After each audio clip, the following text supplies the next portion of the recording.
Welcome back to MMA Sucka Fight fans. My name is Nate Freeman. I'm joined today by Michelle Montague, who is coming off of a third-round submission win at iKON FC5 in her second professional fight. Michelle, how are you doing tonight?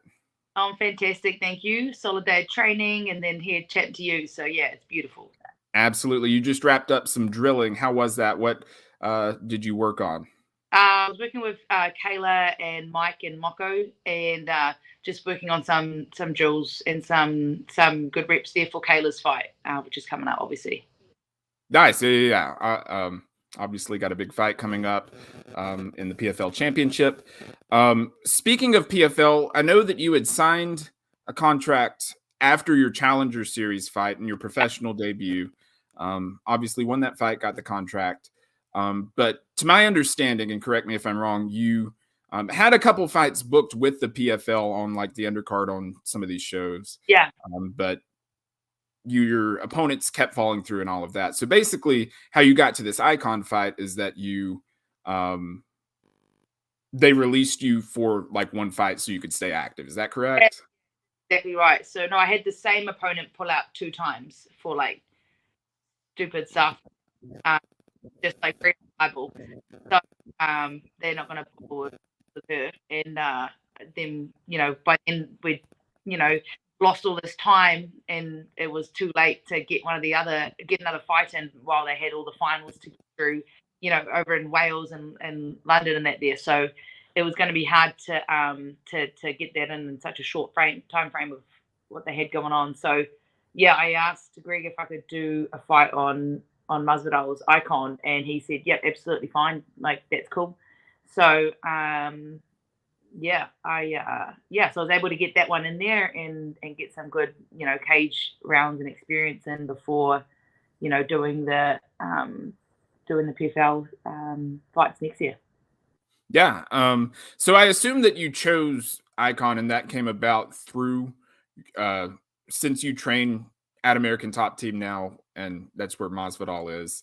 I assume that sort of connection was made through that. Is that correct? Out one day and was like, "Hey, do you need like a fight? Like, what's happening with all that?" And I said that I had one because I did have one with this chick. And then when she pulled out soon after, I like hit him up again after Greg said it was all good to do one with them. And then he's like, "Sweet, we'll get you sorted." And they got me matched up pretty quickly, and everything went smooth as. Yeah, absolutely. So then, about the fight itself, you fought Danielle Wynn. She had, I believe, 4 professional fights going in, and had some professional boxing experience. She was just coming off of a boxing match with Pearl Gonzalez, who is a lot smaller. So I assume she was probably a lot smaller, and going up a little bit in weight, but this was, I assume, the longest fight of your career, considering it was a pro fight that went full 5 minutes, and you went over halfway into the third round and you got the third round rear naked choke submission. Talk to me about how you felt in the fight and maybe some things that you learned from it. To do the size thing, I mean, I know she's missed weight at 135 a few times, so she was, I think, not too bothered to take it at 145. She actually weighed in heavier than I did, so I think super fair. And yeah, I mean, she's statually obviously smaller than me, smaller frame, but again, she carried more weight than me on the day. So yeah, in the fight, I found. Oh, in terms of the longest fight, I had one fight out of like I've had obviously a lot of amateur. So of like say the 14, 15 fights I've had, I did have one go the distance to a decision. It was a very funky pre-fight sort of situation in fight in general. So without getting into that, that was probably the weirdest one I've had, and I managed to get the decision on that one there. That was for just an amateur title, against like a really strong like kind of Taekwondo girl. So that was a good fight. And Erin Carter's the Aussie girl, and she's got a good future ahead of her too. But yeah, that would be my hardest fight, I would say, to go the distance. But but yeah, in terms of professional, obviously I've only had the 2, and then this one went into the third round. I had some good positions to actually finish, and being on the back is probably one of my favorite areas to be. Like whether I'm in training or a fight, like that's where I end up like putting myself a lot, and I really like it there, and I feel very happy to work. And I had like time to work as well, but she's got such a short wee neck, and I was really struggling to get both arms under. I mean, there's a couple of things I could have adjusted, like in terms of like coming to the top from there, but um, yeah, I feel like I did a lot of things right, and the things I didn't do great were on my own sort of accord. It wasn't like I exposed myself anyway. Obviously, I didn't get hit, didn't really get kicked, so and I didn't get myself in any danger. So it was very valuable cage time, especially after not having fought since March, and that being quite a quick fight. So and a good practice weight cut down to 145 again. So all in all, it was such a positive camp and fight week. Absolutely. And one of the highlights that everybody picked up from that fight and from your fight before, and honestly from your amateur career and all of it has been your suplexes. Yeah, that's I think that's something that's pretty rare in all of MMA, but especially women's MMA. I can only think of like Jessica Andrade that is the only other girl that really does that Yeah, on any type of occasion. Um, is that something that you look for in a fight, or like, oh, I want to get the suplex so I can like try to get to the back, or is that just something like, oh, I I said word for word in one of the like pre-fight, like fight pass interviews. I said I would like to get a suplex. So I said it to my coach. I've said it in like a few fights, and I've gotten it in those fights. It's it's not actually that hard to end up in, because people will give you their back sometimes trying to escape things, or get away from you or whatever. And as soon as they do that, I just lock the grip and go. I don't know why more people don't hit it. I guess a lot of people are strike. I don't fucking know. But like for me, I'm very happy on the back. Like I said, on the ground, on the back. If I suplex and then we end up in a bit of a scramble somehow, like I'm happy to go from there too. I don't feel exposed in kind of any way that we can land. And it's just very satisfying. It's very satisfying to lift someone up and put them down like that. There, it takes very little energy compared to like a scrappy double leg or a single leg where your neck's at risk. I feel like it's a very efficient takedown. it's really interesting because it doesn't like to somebody who doesn't train, it looks like it may be more effort because you're picking somebody up and like lifting them You over your head and all of that. hips, you know what I mean? And you get your hips underneath their hips. My one with the PFL, she was a big girl, like a proper 155er probably. And she had these long legs, and that, when I went to lift her, she did snake her leg inside a little, so it kind of veered off to the side. But again, once you're like elevated them and you have a good grip, like, and you just thrust your hips, like there's not too much they can do, like once they're at that point. Um, so yeah, you kind of know when to maybe drop that and like go switch to something else. But yeah, that hasn't happened yet. Yeah, that's very interesting.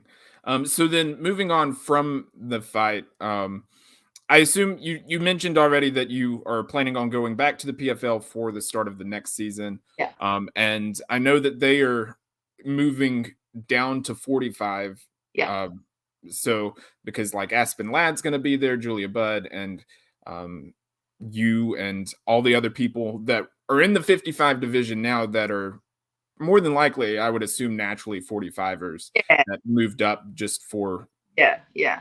yeah. Um, so is that are you waiting for that? Or are you potentially trying to look to get another fight or what's Uh, the situation there? I was given the green light to do one more with iKON before the end of the year. But I think there's like a 50-50 chance that they'll be able to get me someone. And that it's only that's in December 3rd. So it's only like 3 or 4 weeks away. So I don't think that's going to happen. But you are, I assume, ready if that Yeah, does come up. Yeah.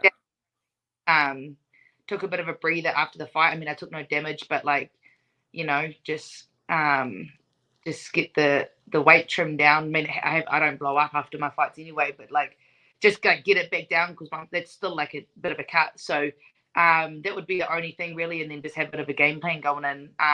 But yeah, apart from that, we're coming off another camp and training full time since like March, or I guess January. I had 4 fights before April, so yeah, so it's been busy enough as it is to go into this if I had to go in last minute, but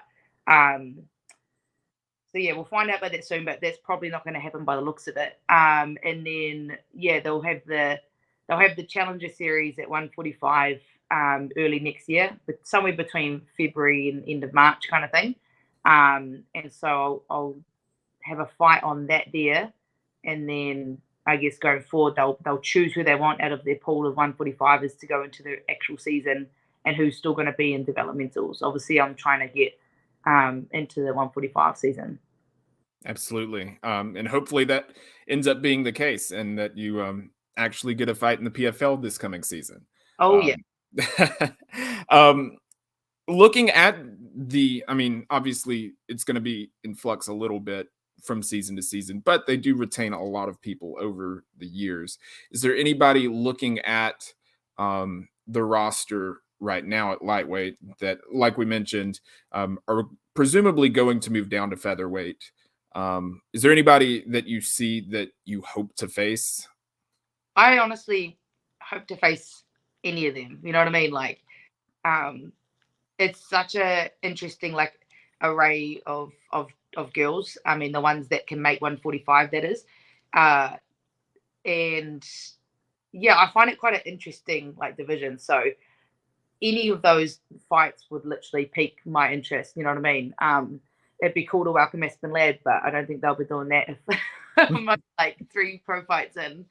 Um, but yeah, so honestly, any of those girls I would love to get in there with, and really give it a good test against these really experienced fighters. Yeah, perfect. So then you are training at ATT full time now, correct? Yeah. Not really doing the back and forth with city kickboxing anymore.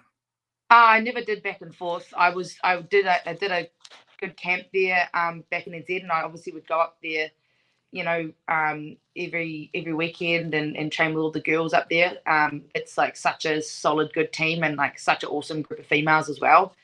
And then when I got locked out of NZ, I mean, I've only been back, I guess, just over Christmas time last year. And I trained at Core MMA in Hamilton for the most part. Um, and then, yeah, so I've just been over here in the States since then. I haven't actually gone back. Yeah, so this is not the first extended period of time that you've spent in the US, though. You were, I've seen you mention before, you were a lifeguard at Disney World for about a year. Yep, um, 9 years ago. yeah, yeah. So I was gonna ask, but and maybe this is more geared towards your first time when you came. But what are some of the main differences that you've noticed between America and New Zealand? Like, I'm sure there's different like phrases that you say that doesn't make sense to us, and things that we say that doesn't make sense to you, and then there's certain other things as well. Yeah, well, first of all, in Florida, like they drive like there's no lives depending on it. Like they drive like there's no speed limit. Cops don't really care how fast you go on the motorway. In New Zealand, they will pull you over for being like 5 kilometers over, literally. So that's a massive difference. Just getting used to it at the start, like, oh shit, okay, everyone's just like merging in, no indicating. Like it's like everyone is just out to save themselves out there. It's terrifying. That's probably the main difference. Obviously, it's beautiful weather the whole time around, and when in terms of training, you're not going to a freezing cold gym where your toes are numb in the morning for the whole like first hour, and then trying to warm up and then go home freezing cold. Like that whole fluctuation is pretty hard in NZ in the winter in those gyms, because they're big cold gyms. So that's really nice to go in every time and just be like toasty. Um, in terms of like phrases and things like that, you guys have pretty amazing like hospitality, like Southern hospitality down here. Especially when I went up to Georgia for that fight too, I was like astounded at how amazing everybody was, and even the airport workers, like their attitude was just so like rainbows and sunshine. Savannah is one of the quintessential Southern towns. It's, uh, I love it. I have family that live down there in Savannah, and yeah, Yeah, I always love to go visit, and because the people, like you said, are so friendly, and um, it's just so like quaint and peaceful. yeah. One thing that I know that I can't say, like in New Zealand, we always say sweet as, like as in like say, yep, that's okay. So when you say to someone like sweet as, they really think you're talking about their ass. Yeah, yeah. I think I noticed you saying that a couple times in this interview, and I was curious what you were meaning. I wasn't even All good, like cool, all good. interesting. Okay. Um, is Yeah, that there one any other trouble. do I? I said that one can get you into some trouble. I know that much. Like people are like, you said what now? That's interesting. Oh my goodness. I keep noticing also that you say NZ for New Zealand. Yeah, Um, yeah. so and that's another thing. I think we're the only place in the world that calls Z something other than Z. We call it Z. See, you Um, guys do a lot of funky things over here. Don't get me started on the miles per hour and the sausages and gravy and biscuits. Like you just do a whole bunch of things that are very unique to you guys. yeah, it's unique to us, and then when we go literally anywhere else, it's all the same. Which I don't understand why we don't just why we don't just. I mean, it's cool to stand out and all of that, but there's Hey, some things that very- just make sense, you know? Okay, so, um, I'm curious, you all going back to, your time at Disney, obviously, you talked about, um, that being around crowds of people, you've talked about this before, is not necessarily your thing, and just but you enjoy kind of people watching and, yeah. eating the foods and all of that. Um, is there any particular stories from when you were lifeguarding, that stand out or any particular memories or anything like that?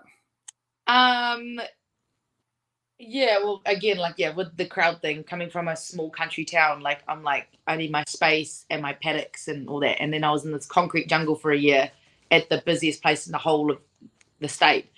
So, but the good thing about being at a water park is that you're just by yourself on your like stand pretty much.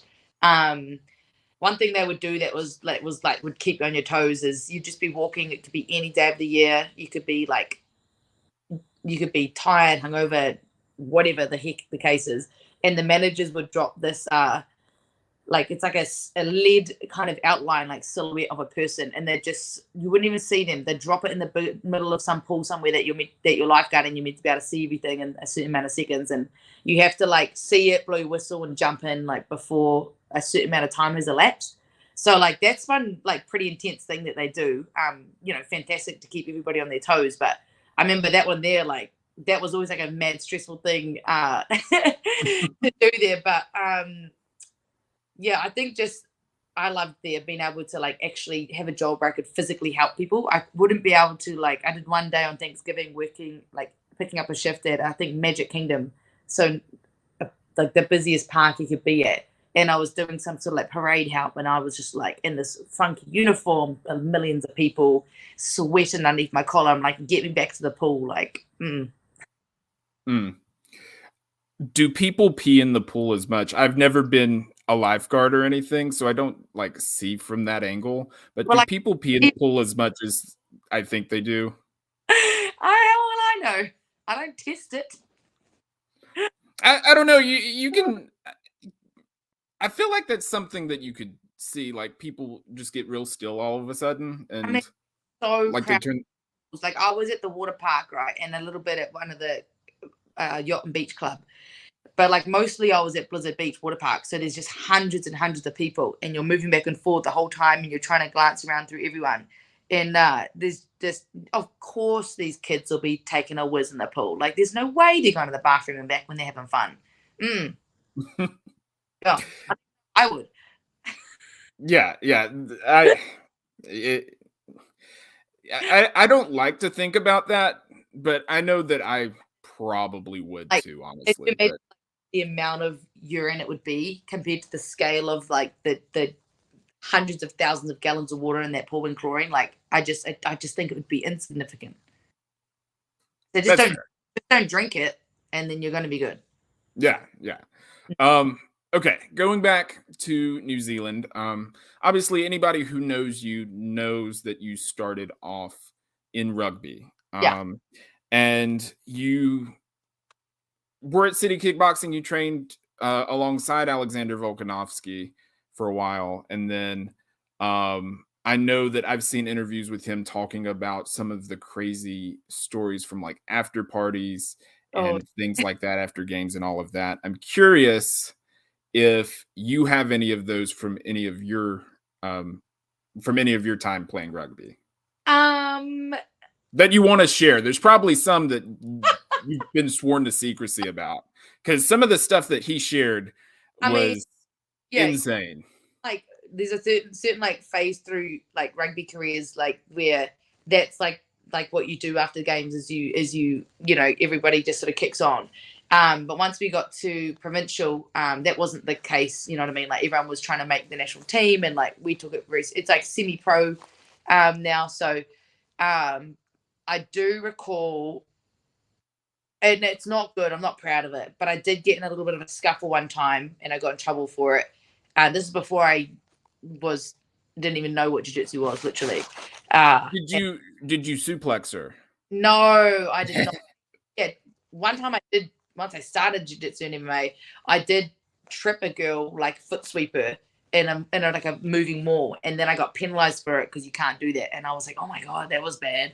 Like I just um but yeah, we did have a bit of a drinks thing after one time, and then people and teams and people's egos and shit like that there, and I just like pushed the boundary, you know, as I do, and thought I was being like a bit of a smart ass, and then yeah, at all, and everybody's fine, everybody's cool, happy days now, but I just know like that made me go, oh shit, like okay, like I uh I gotta just like watch my mouth a little bit because like there's people out there.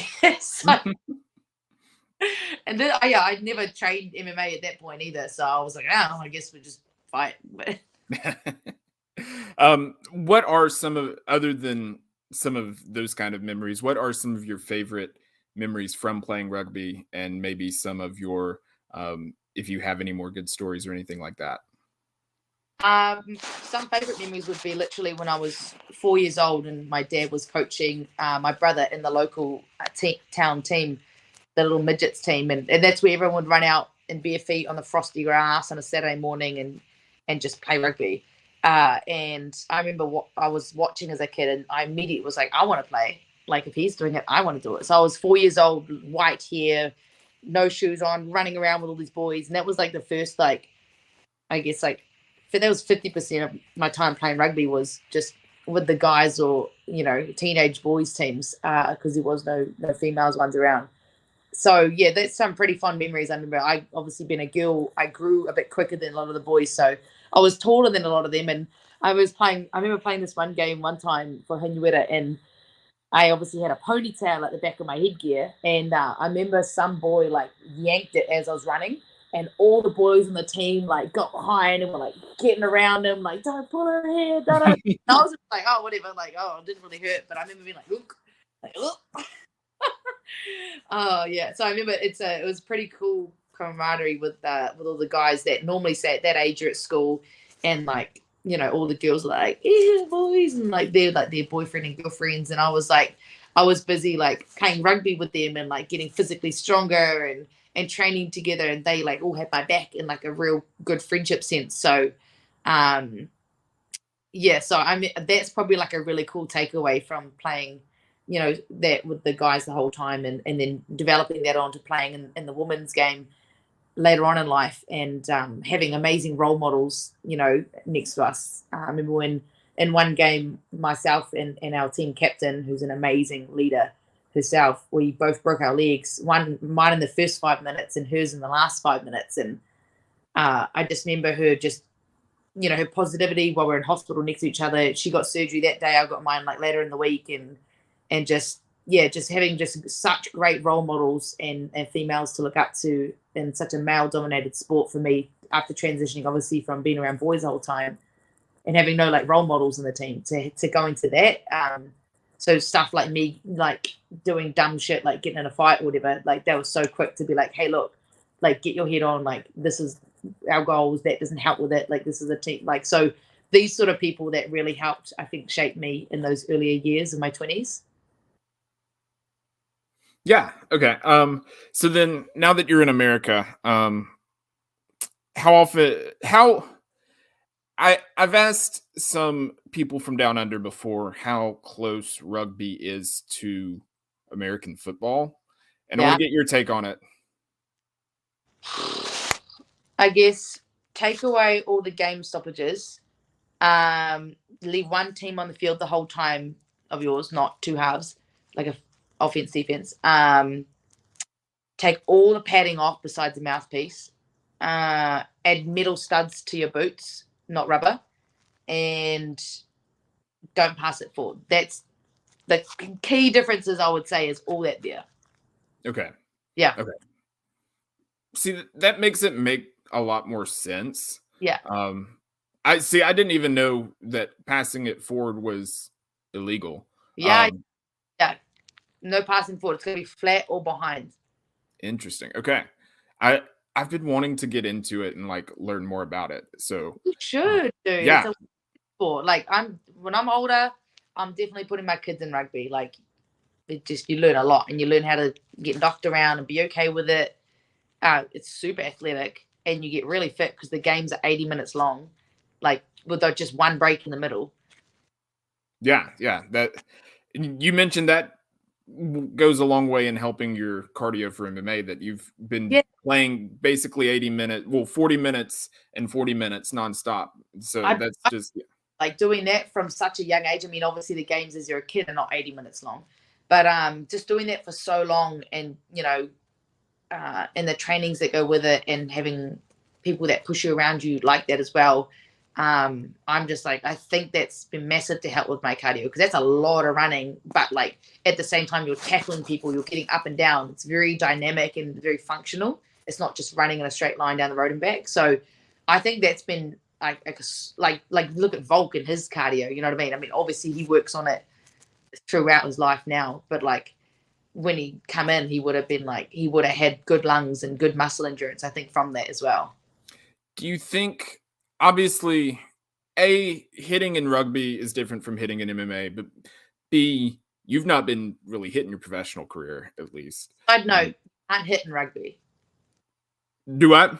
can't punch in rugby. No. But like you would like collide and like Oh yeah, a lot of head. eh, you Yeah, you built up like sort of a sense of toughness that yeah, I got you. I feel like maybe not just not just mental toughness of, a grueling sport, but also physical toughness in terms of Yeah, yeah, yeah. um, you know, being in a grind of, you know, Mm.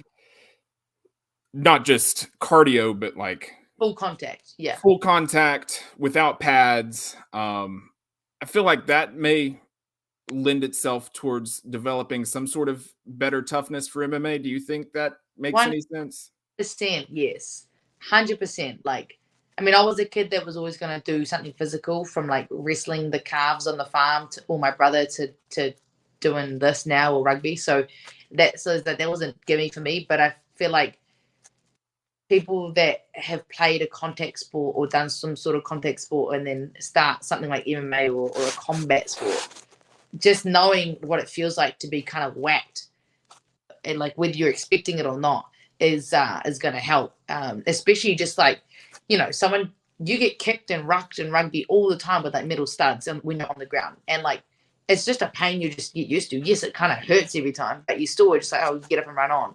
So like if you're at training and someone accidentally knees like some part of your body, and you can't handle the contusion of your like body. I mean, you're not going to last. So whether you have to build it up because you start from the get go, like from a beginner in jiu-jitsu with no combat or contact experience, or whether you come in with experience of being knocked around. I mean, obviously the former is going to be the beneficial one. Yeah, that makes perfect sense. You talked about um, growing up on the farms in rural New Zealand. And are you from Matamata proper, or are you from like a suburb of it, or what? Oh, there's no suburbs in Matamata, honey. It is just that you got no. There's one little. So no, I was born there though. Born there, just out like 10 minutes out of town. 10 minutes out of town, on a farm. We had about almost 300 cows. Had a pig at one stage, a few dogs, and yeah. Fair enough. So when I looked up Matamata, first of all, I want to let you guess what you think I found when I looked up Matamata. Oh, it was all Hobbiton. Yeah. Yeah. So do you, obviously I'm sure that you have seen Lord of the Rings and all of that. And um how do you, I don't know, most of my friends are nerds and like would absolutely, that's Hey, like one of their like, dream destinations. why are you gonna Um like that? do I You broke Why up there. friends under the bus like that? I'm sorry, you broke up again. So why are you gonna throw your friends under the bus like I that? mean, I kind of am too, to be honest, but Uh, um I mean, they will also openly sort of recognize that too, to be fair. So okay. I don't feel like I'm throwing them under the bus, but maybe I kind of did. I don't know. But yeah, I find that very interesting. How big of a tourist like attraction is that? It's actually massive. I mean, lockdowns aside, all that there. When it first came about, we thought, oh, the influx of people now, and then just as years went by, like it was continuously full busloads going out there from the information center in town out to the farm, like just constant busloads. I went there once with a buddy that wanted to go see it, and even I was like, I'd never been there, but had been there for years because I just was and I haven't actually seen the movies. I'm more of a Harry Potter girl, and so like I went out there and was just mind blown. It is so stunning and just picturesque, and you actually feel like you're in a movie, obviously because it's from a movie. But that they keep that place in such good nick, and I can see why people still flock there to this day. Like, Did it is it so much is it I don't know what I'm trying to ask. Is it, as a resident of the town, did it get in the way of you being a resident of the town, I guess? Or was it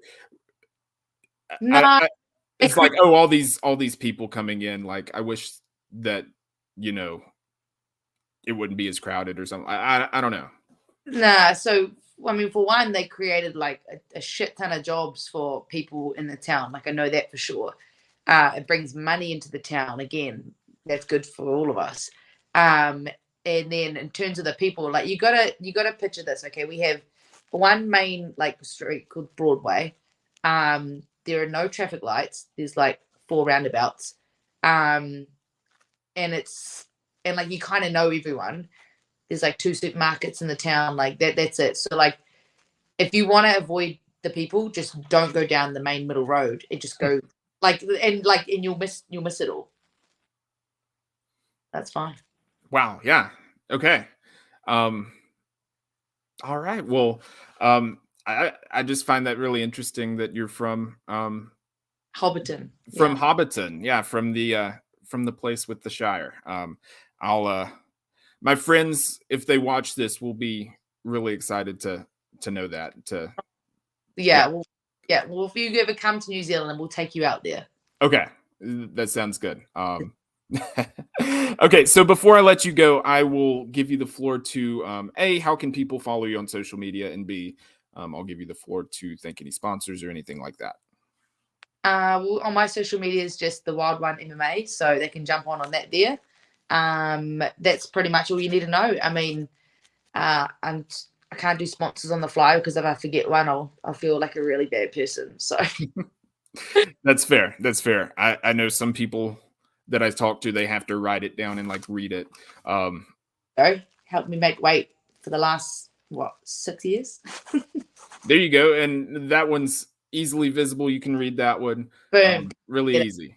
straight at it. Although from that angle it says DFT. Oh my goodness. Oh, so this has been Michelle, the wild one, Montague. Hopefully she fights with iKON at the end of the year, but if not, we'll catch her on the PFL next season. Michelle, thank you so much for your time, and best of luck in your next few fights. Thank you. I appreciate it. See you later. Thank you.